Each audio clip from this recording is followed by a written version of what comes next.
자, 지난 금요일에 유럽 증시가 4%대, 그리고 미국 증시가 2% 넘게 폭락했습니다.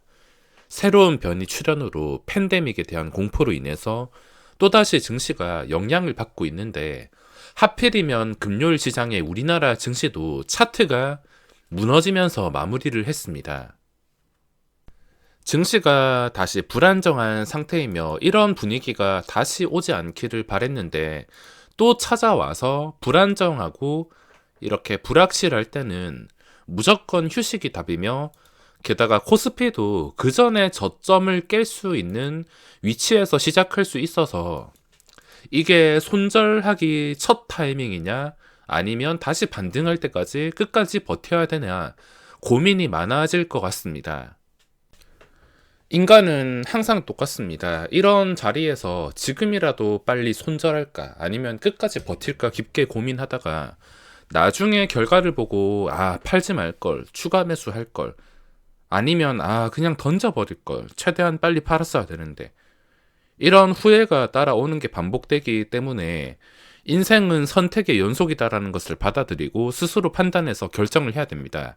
손절을 할 거면은 반응이 나오는 초기에 하는 게 맞고, 첫 상승하는 종목을 초기에 잡는 것처럼 손절도 마찬가지입니다. 초기에 하지 못하고 나중에 끝까지 떨어져서 최저점에서 손절하는 게 아니라 미리 눈치를 채고서, 또는 손절 초기 뭔가 그 전에 중요했던 자리를 깬다 싶을 때 손절을 빠르게 초기에 하는 것이지, 다 떨어져서 해봤자 의미가 없습니다. 하지만 증시가 지금 어떻게 될지는 아무도 절대 맞출 수가 없습니다. 어차피 외국인 마음이기 때문에 증시가 어떻게 될지는 맞출 수 없지만, 제 생각은 계속 말씀드리다시피 이때까지 증시를 이끌었던 삼성전자 같은 코스피 초대형주에서 부귀영화를 누리는 시대는 끝났다 생각하기 때문에, 작년처럼 단군 이래 처음 있는 역사적 상승장이 또 나올 수 있다는 자신감이 있으시면 초대형주를 지금 매수하거나, 아니면 신용장고가 바닥일 때 초대형주를 매수해보는 거 말고는 별로 관심은 없습니다. 증시가 어떻게 될지는 어차피 외국인들 마음이기 때문에 제가 함부로는 예측할 수가 없습니다. 그냥 위험한 자리에서 손절을 초기에 하고 구경하다가 먹을 자리가 생기면 들어갈 뿐이지, 증시의 예측은 불가능하기 때문에 함부로 하락한다 상승한다를 말씀드릴 수가 없습니다. 자, 내일 시장에서 개파락이 나온 다음에 반등할 거란 기대를 하고 억지로 매매하기보다는 매매를 최대한 안 한다는 생각으로 증시가 어떻게 풀리는지 구경한다고 생각하고 접근해야겠습니다. 우선 거의 대부분의 종목들이 시간의 거래에서 1% 이상 떨어졌습니다. 삼성전자도 1% 떨어질 만큼 시간의 거래 공포가 심했는데, 안 떨어진 종목이 없습니다. 키트주 저런 거 제외하고 시간의 거래에서 안 떨어진 게 없습니다. 그냥 대충 보더라도 거의 대부분의 종목들이 1% 이상 떨어졌으면, 심하게는 대형주에서도 2, 3% 떨어진 종목들이 굉장히 많습니다. 자, 내일 시장 해야 할 거 정리를 간단하게 해봤습니다. 첫 번째로는 9시 동시호가 단타 피하기. 자, 단타를 하기 위해서 동시호가에 넣으면 시작하자마자 방향이 중요합니다. 시작하자마자 당연히 빠져버리면 신경이 쓰일 텐데, 아마 많은 주문이 몰리면서 렉이 걸릴 것 같아서 렉 때문이더라도 동시호가 단타는 피해야 될 것 같습니다. 동시호가 시작하고 한 1분 정도는 어디로 흘러가는지는 체크해야 될 것 같습니다. 자, 그리고 두 번째가 한 달 동안 정지가 되었던 SK텔레콤이 드디어 SK텔레콤, SK스퀘어로 분할 재상장을 합니다. 분할 재상장 하는 날은 다른 종목들과 달리 시장의 영향을 덜 받을 수 있기 때문에, 먹을 자리가 혹시나 만들어진다면 매매할 수 있도록 메인 종목으로 설정하고 지켜봐야 될 것 같습니다. 자, 그리고 세 번째가 무상증자 권리락 폭락 시 관찰할 수가 있는데, 쿠콘이 권리락 이후에 3거래를 내려갔다가 급하게 올라왔습니다.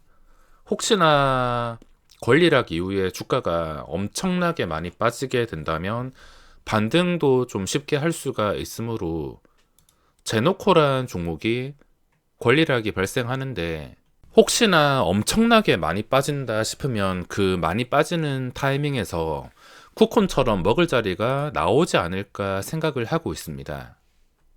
저는 쿠콘을 하필이면은 7만원 최저점에서 털리긴 했지만 신규주의 추세는 절대 무시할 수가 없어서 권리락 발생하고 만약에 주가가 올라간다면은 그 올라가는 것은 억지로 잡을 필요가 없습니다. 그냥 쿠콘의 그림과 똑같다 생각을 하고 이런 조건이라 생각을 하고 올라간다면 그냥 삭제.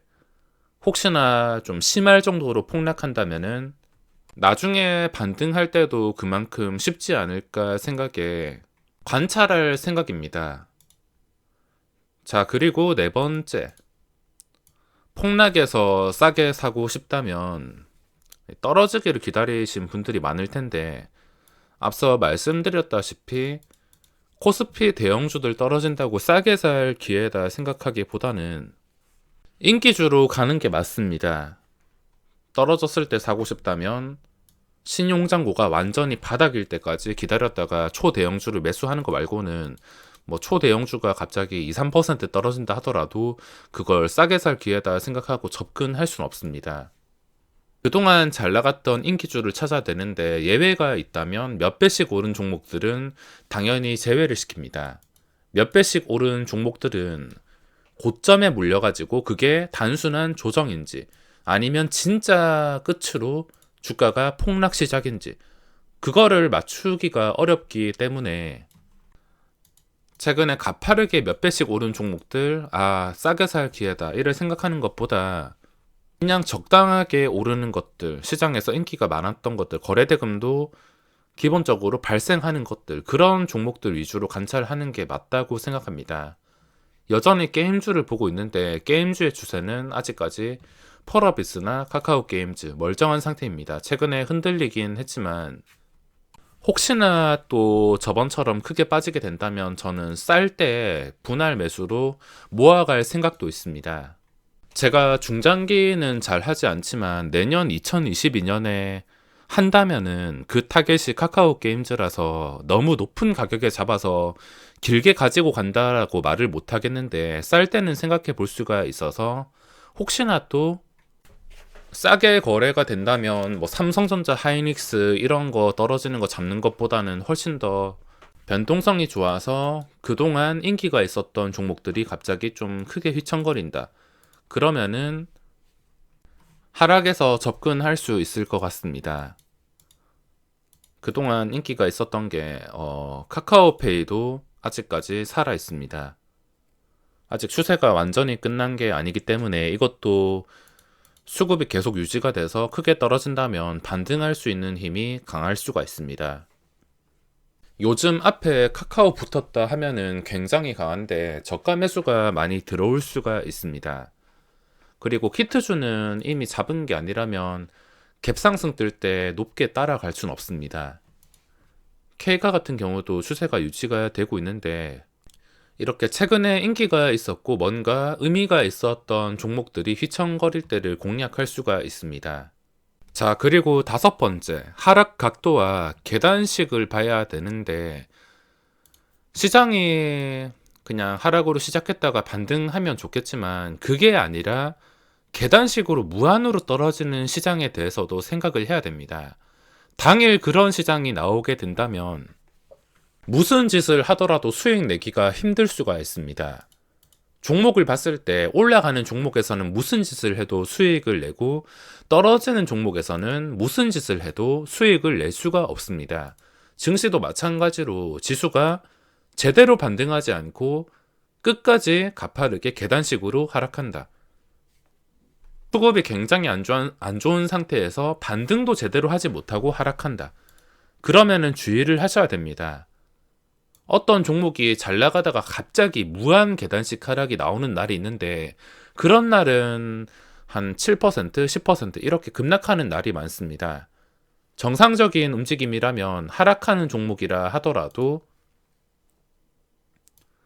떨어진다 하더라도 한금선 터치하고 어느 정도 유지를 해줄 수 있고, 또 떨어진다 하더라도 중간중간에 이렇게 곡선을 그리면서 반등을 해줘야 되는데, 무한으로 떨어지는 날에는 주가가 떨어졌다가 잠깐 터치한다 하더라도 바로 무너집니다. 이런 식으로 유지가 될 수가 없으며 계속해서 터치한다 하더라도 무너지고, 그런 계단식 하락의 그림이 있는데, 하락 각도와 무한 계단식은 무조건 피해야 됩니다. 그날은 무슨 짓을 해도 수익을 내기가 어려울 수가 있기 때문에 하락장에서 단타를 한다 하더라도 저는 무한 계단식 하락장에서는 단타를 잘 하지 않습니다. 자, 그리고 마지막으로 영순위. 자신 없거나 불확실한 자리라 역시 휴식이 최고입니다. 저는 전업 투자자라 트레이딩을 하기 때문에 이런 식으로 본다는 거지, 절대 저한테 억지로 맞춰서 억지로 매매하실 필요는 없습니다. 월요일 시장 잘 풀리기를 바라며 이번 영상은 여기서 마무리하겠습니다.